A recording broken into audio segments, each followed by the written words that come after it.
A few days ago, Caleb suddenly asked me to meet up at a local photo studio. His birthday is coming up, and I wanted to ask him out to see if I could discover what he wanted this year. A photo studio, huh? I remember he took pictures on his birthday every year, but those were lost when the explosion happened. As soon as I arrive at the studio's entrance, I see Caleb through the glass. He's sitting on one of the waiting area sofas. He's focused as he slides newly developed photos into an album. He hasn't noticed me yet. Perfect.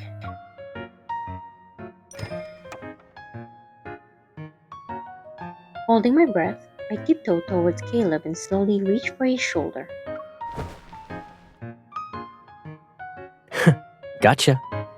My plan to sneak up on him backfires. I pout before looking at the album in his arms. I found some old birthday photos backed up on my cloud storage a while back. I figured it wouldn't hurt to print them. Doing it just days before your birthday? I feel like you're trying to subtly nudge me into planning your party. You already figured it out? Well, you're correct. Caleb pats the spot next to him, and I sit there. We look at the photos together.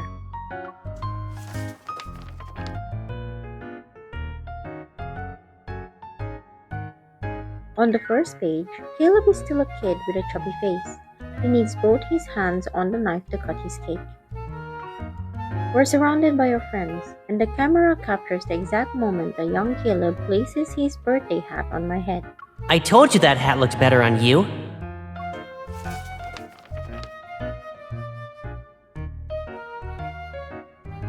A few pages later, Caleb and I are wearing our school uniforms. He's a head taller than me here. As usual, the birthday hat is on my head, and Caleb is being pulled away by his friends who are holding basketballs. You guys can play without me. I'm heading out with her.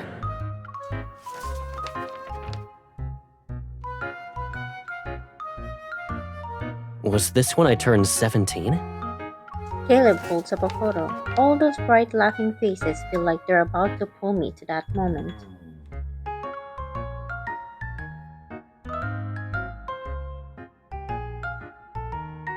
Caleb, stop hovering around her and get over here! We need a fourth player for this board game. We're borrowing Caleb for a bit. We'll bring him back when he loses. In the photo, people gather around the table to watch Caleb play. I, on the other hand, stand on my tiptoes by the edge of the group. I'm trying to get a peek.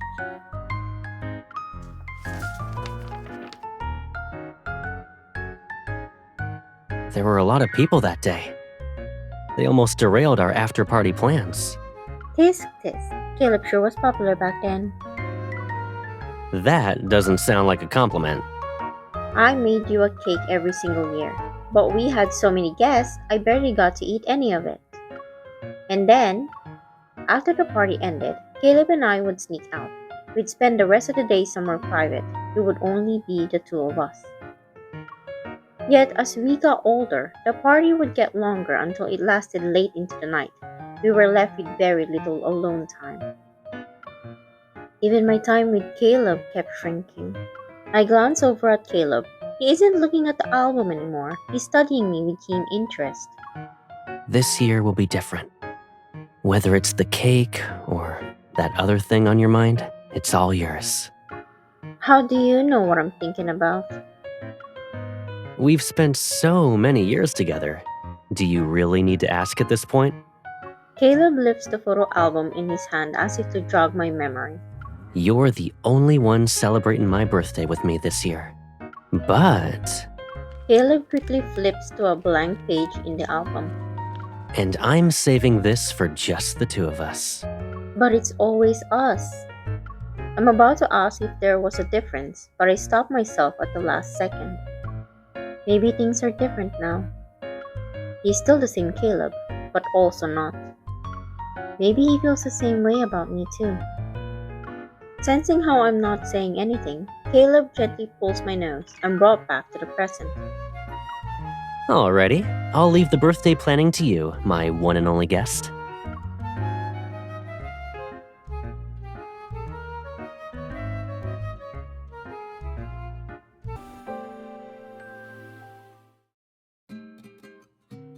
Various ideas come to mind for Caleb's birthday. Our pasts are so deeply intertwined that if either of us were removed, the memories wouldn't be complete. And here in the present, I secretly want our lives to remain like that. But after all that we've been through, what can I give to Caleb? And what does Caleb want from me?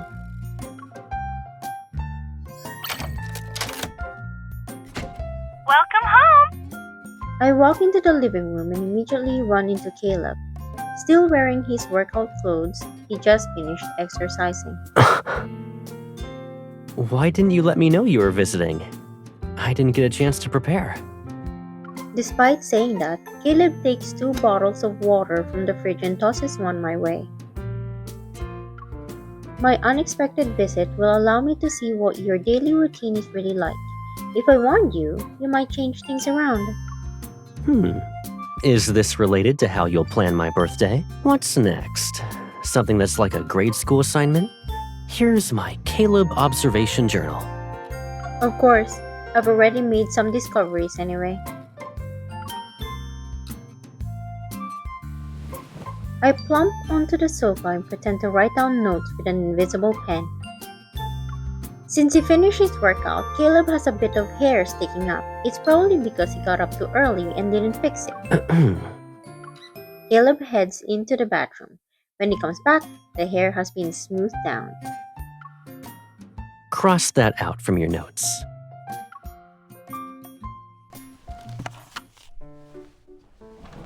After breakfast, Caleb grabs a mechanical creature from a cabinet and a model maintenance kit from his study.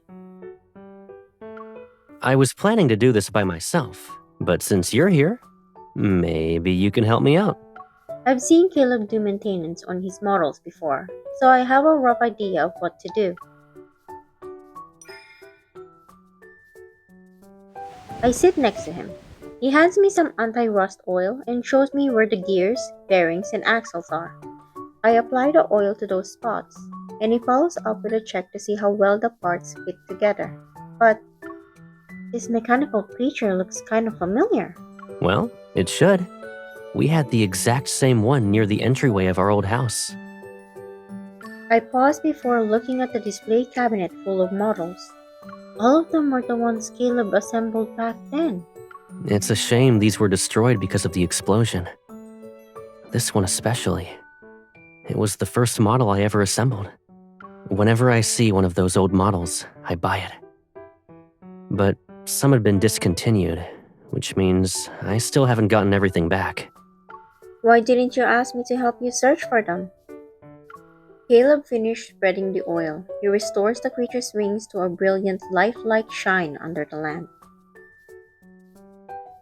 I did think about it, but sorting through hundreds of similar-looking models just to find a specific one would bore most people, right? I'm not most people. Caleb, don't assume how I feel. Sometimes you can ask me for things. I poke the back of his hand with a soft brush. I've been thinking about what I could do for you. Like what I can give you and what you want from me. In other words, you want a direct answer from me. Is that a bad thing? I'll be honest, since you're curious. A few years ago, I got called away for a mission. That was the one time I couldn't spend my birthday with you. You booked a table at my favorite restaurant back then, right? Let's go there this year. It can't make up for what we missed, but we'll be able to overwrite those old memories with better ones at least. He didn't really think before giving me the answer. Whenever I flipped through old photos, the one where Caleb was missing always stood out. Caleb wants such a thing, which means he really did regret missing that day as much as I did. Sure, we can do that. But is that it? I gave you more than enough info. You won't get to have fun with planning if I say more. Figure out the rest. Work harder for my sake, okay?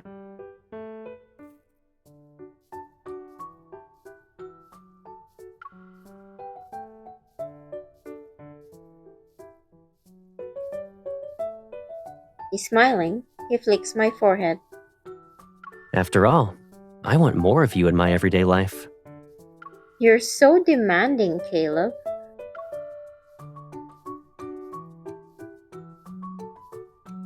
I rub my forehead and pretend to think long and hard to tease Caleb. Okay, okay. I'll give you one more hint since you're taking this seriously.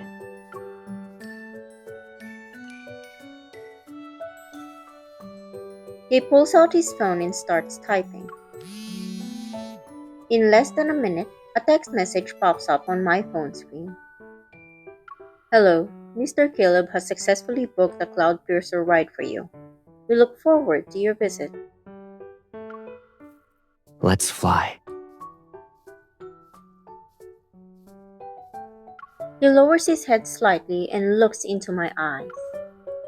Once we're in the sky, you'll understand.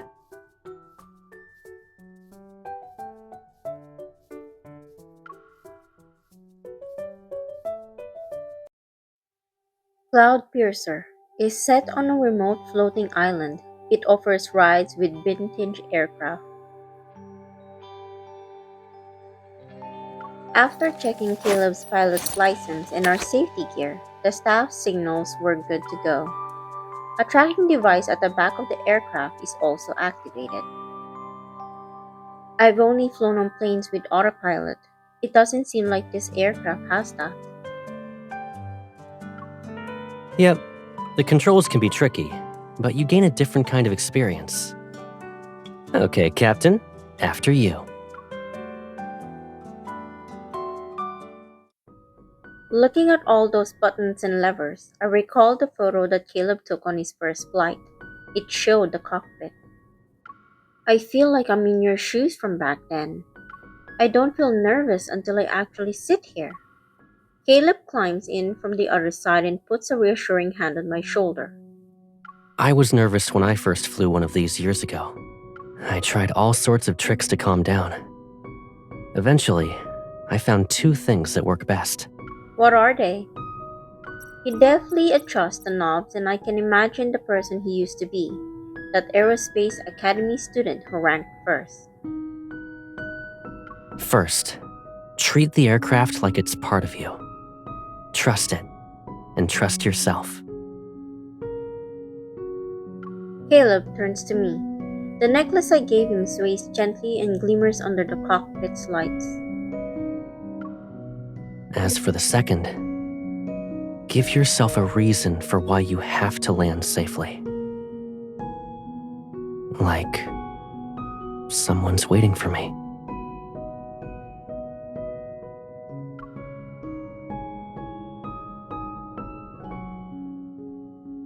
He leans in, helps me adjust my posture, and guides my right hand to the control stick. Before takeoff, make sure the instruments look normal. Then, slowly taxi forward. Once you're lined up on the runway, push the throttle and let the plane take off. Leave the rest to me. I'll handle the cruising. His hand radiates warmth, which matches the gentle look in his eyes. Go ahead. Give it a try.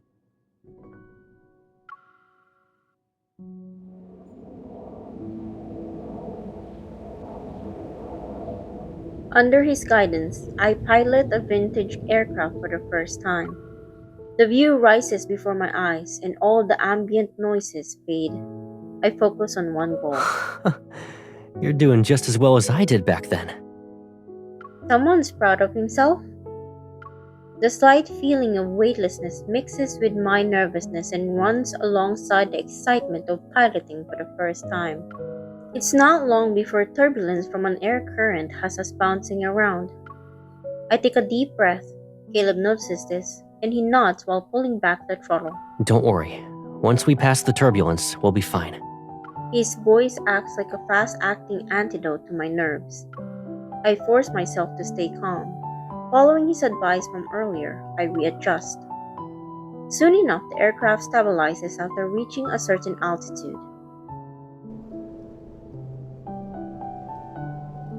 Thin clouds drift by before dispersing. The whole sky has been turned into my personal stage.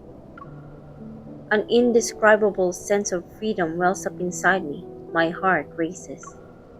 Caleb, I did it! Excitement, pride, and a hint of unease mixed together. I turn to look at Caleb.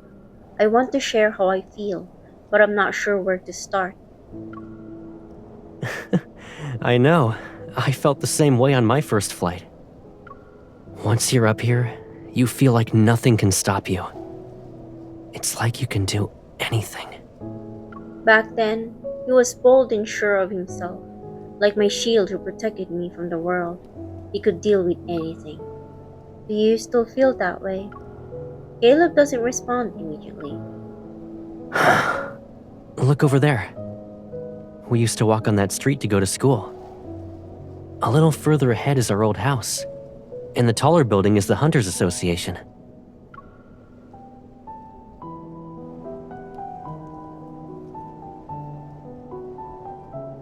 He changes the subject. He silently looks out the window for a while before speaking again. I've realized I can't do everything. Sometimes I get outmaneuvered. He speaks nonchalantly, but his words sting. Even Caleb, who I thought was invincible, had moments where he doubted himself.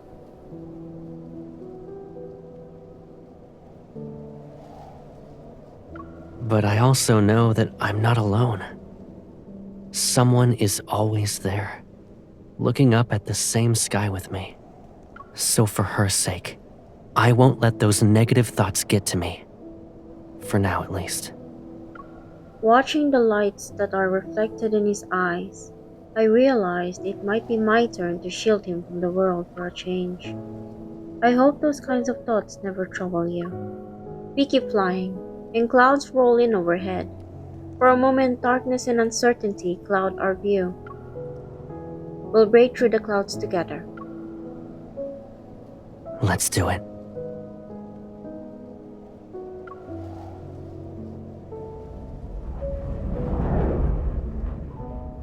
Outside the cockpit, the night sky above Lincoln and Sky Haven is alive with sparkling lights and constant traffic.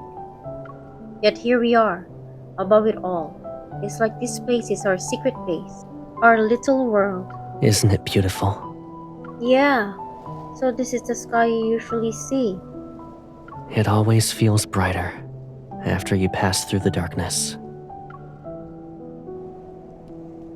Once the aircraft steadies itself, Caleb turns to me again and takes my hand. Now do you understand what you can do for me? Yes, up in the vast sky, it becomes clear what we can each give each other. I rest my head on his shoulder and savor this moment of peace that's only for us. 5 days have come and gone. Today is Caleb's birthday. I picked him up from the fleet's HQ and brought him home. Sneaking around the closet, huh? Are you looking for my gift? It's a little too early for that. I gave Caleb the clothes I prepared. He looked at it once, smiles, and then walks into the other room to change.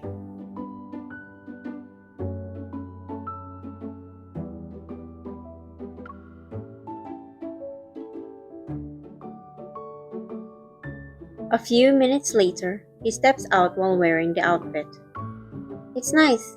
You don't look like a high and mighty Far Space Fleet colonel. So, what am I?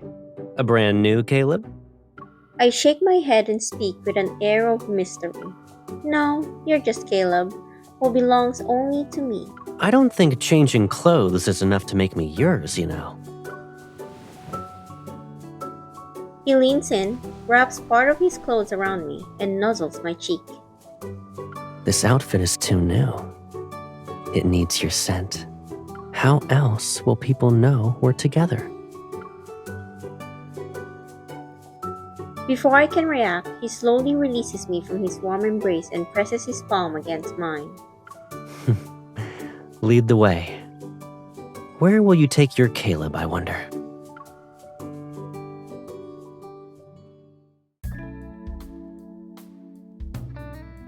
My birthday planner knows how to deliver.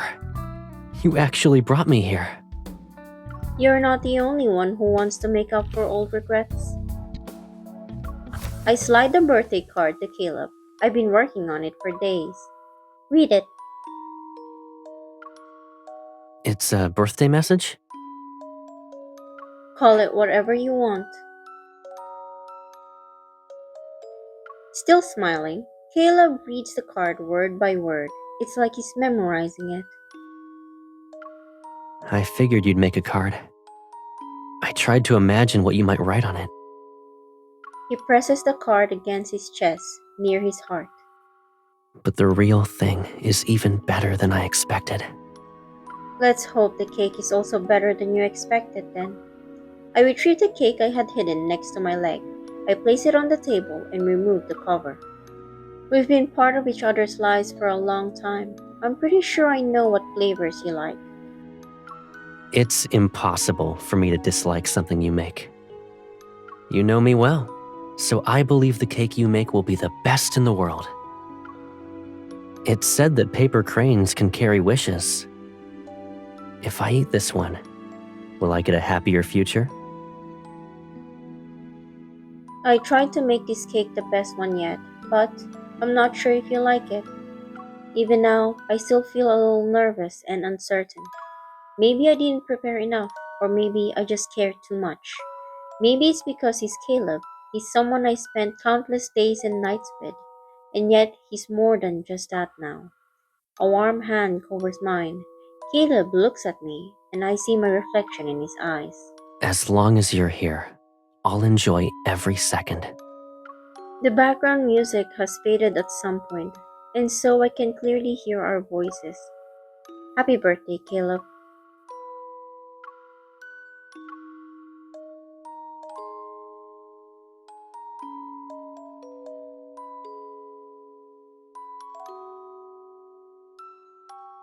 Looks like this year's happy birthday is the in-your-head version.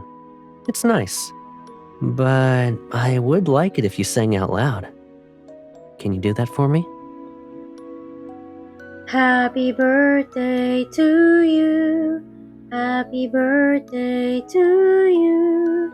Happy birthday, dear Caleb. Happy birthday to you. I hope I get to hear that special song every year from now on. Wrapping us in a comfortable silence, the gentle melody feels like it could melt the cake. Make a wish, I'll make it happen. I can wish for anything? In that case, I'll have to think carefully. You kept your eyes closed for a while. Your wish must be really, really long.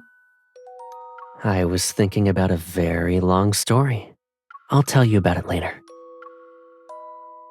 Should the next step be us cutting the cake?